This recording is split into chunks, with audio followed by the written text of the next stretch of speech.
Sabi mga kababayan ng ating Pangulong Bongbong Marcos, illegal drugs have no place in bagong Pilipinas. Talaga pong seryoso yung ating Pangulong Bongbong Marcos sa paglaban sa illegal na droga. Tingnan ninyo po ito mga kababayan. Sunod-sunod yung mga operations. Camarines Sur, dito ito sa amin, drug sting. More than 200,000 worth ng shabu ang nakumpiska rin mga kababayan. At wala pong walang na-EGK. Yan ka na naman nyo, Mr. Maravillas. Yun naman talaga, wala pa pong walang namamatay, walang putukan. Ito pa, mga kababayan, 1.7 million shabu seized at Pasig City checkpoint. Sunod-sunod na matapos po yung pinakang malaking nasa bat ng ating mga authorities doon sa Batangas. Ito naman po, marijuana. 1.8 million ang nadali po sa Cordillera Administrative Region. Sabi ko sa inyo, masyadong ginalingan ng ating Pangulong BBM. Kaya po, nanginginig sa gadit ngayon, yung mga DDS.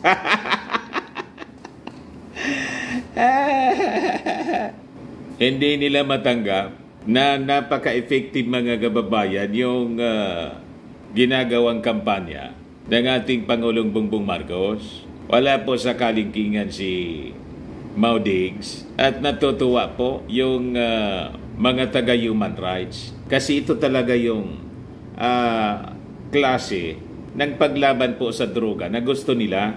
May pagrespeto po sa human rights at nakafocus po, holistic siya sa rehabilitation ng mga nalululong po sa droga. Binibigyan po ng pagkakataon na sila makapagbago. It is treated kasi po as a health problem.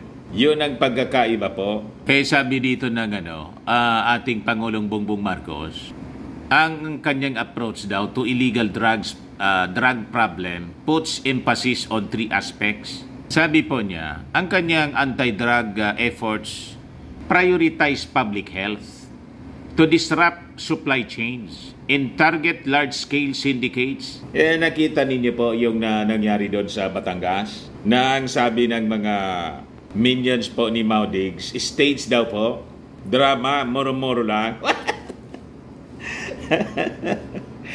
Napaya kasi sila, mga kababayan, kasi napaka-effective ng approach ng ating Pangulong Bongbong Marcos. So sabi po niya, illegal drugs have no place in our vision for a safer, more productive bagong Pilipinas. On April 16, Marcos Jr. inspected the seized 1.8 tons of shabu sa Batangas. Yun ang pinakang malaki in Philippine history. Authorities, according to him, are now tracing the origin of the confiscated illegal drugs, noting that they were not locally manufactured.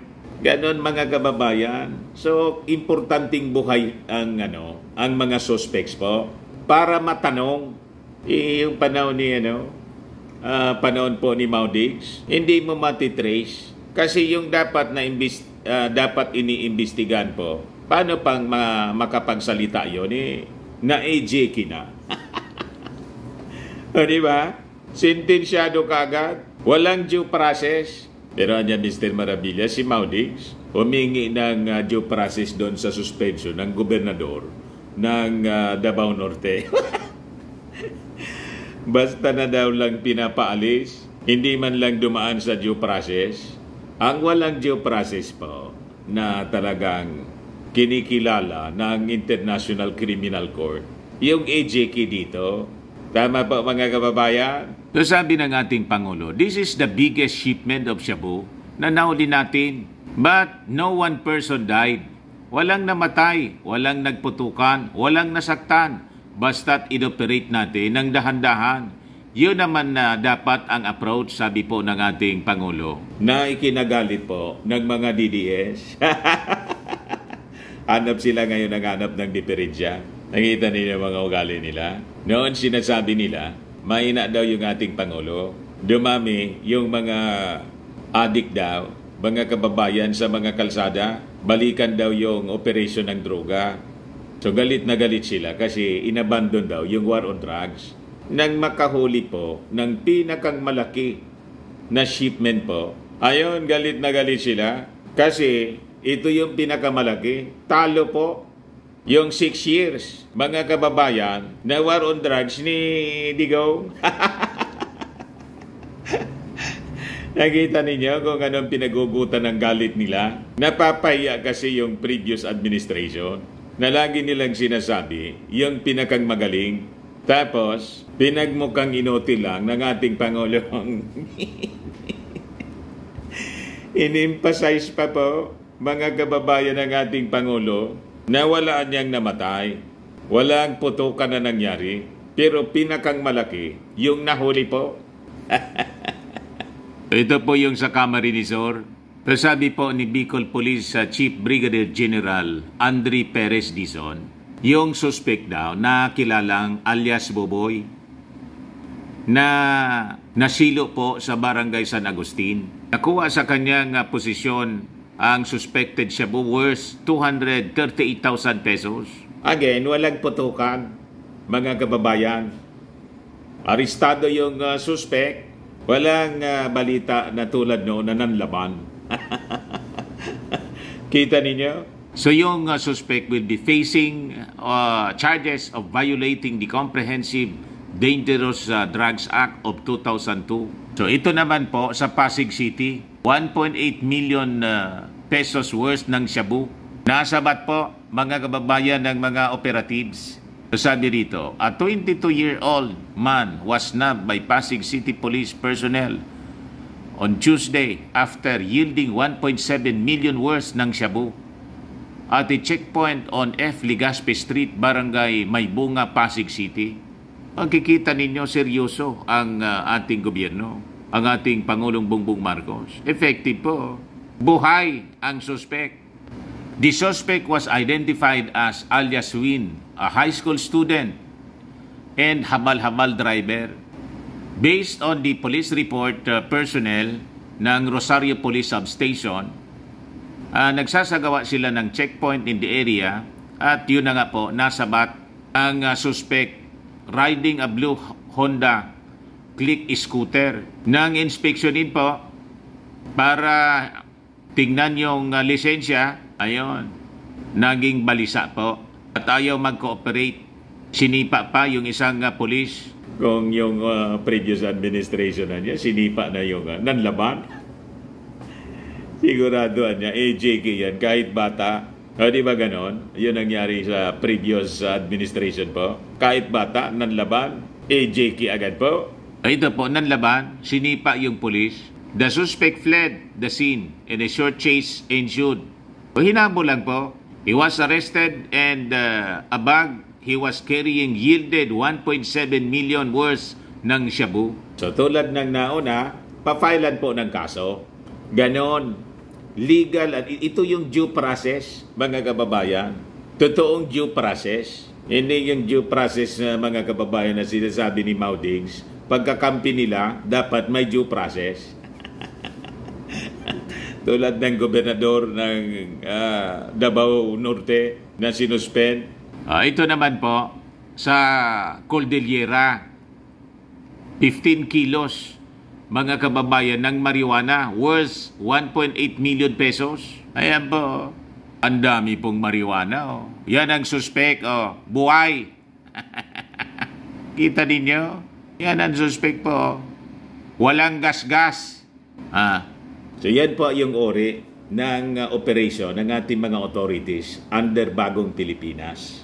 Bagong Filipino, bagong mindset, bagong mode ng pagpapatupad ng batas na may pagrespeto sa human rights. Pero just the same, effective po siya sa pagsugpo ng paglaganap ng droga dito sa ating bansa. Tama pa mga kababayan? By the way, may bago na pala na logo. Ngayon lang ito lumabas para sa Maharlika Investment Fund. Ayan po, Maharlika Investment Fund, Investment Corporation unveils logo Ito yung bagong logo nila. Oh. Di ba, mga kababayan? No comment. Yung mga netizens talaga. Oh. No comment. Inaglaruan si Inday. Si Inday po, mga kababayan, binanata na ni First Lady Lisa Marcos sa pagiging ingrato. Budget ka na niya sa akin. Lahat na niya, ginawa ng aking asawa. Pagkatapos, ganyan na niya yung gagawin mo. Pupunta ka doon sa rally na tinatawag yung Pangulong Bangag. Adik at pinag-re-resign. Tapos hindi, may video din na pinablis siya. Kumakain po ng bagoong. Parang patama sa bagong Pilipinas. Tapos sinasawsaw yung mangga. Sabay sabing ang bagong pangalan daw ng mangga, manggagamit.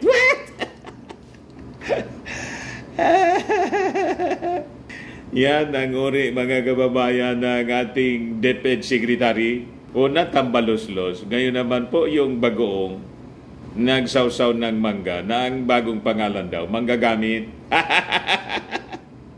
Pinabaliktad po nila, mga kababayan. Pinapalabas, ginamit lang yung mga Duterte. Baliktad po ang katotohanan. Yung Duterte, noong 2016 po, hindi man sila kilala. Ginamit si Amy Marcos. Ayun, naging Pangulo. Si Inday, may ambisyon na mag-presidente, nagsimula na mag-lunsad ng Run Sararan movement. Subalit, mga kababayan, nang masense niya, manipis lagi yung crowd. At nung mga sumunod na survey, hindi na siya leading kasi lumitaw na yung pangalan ng ating Pangulong Bongbong Marcos. Ayun, nag-slide po.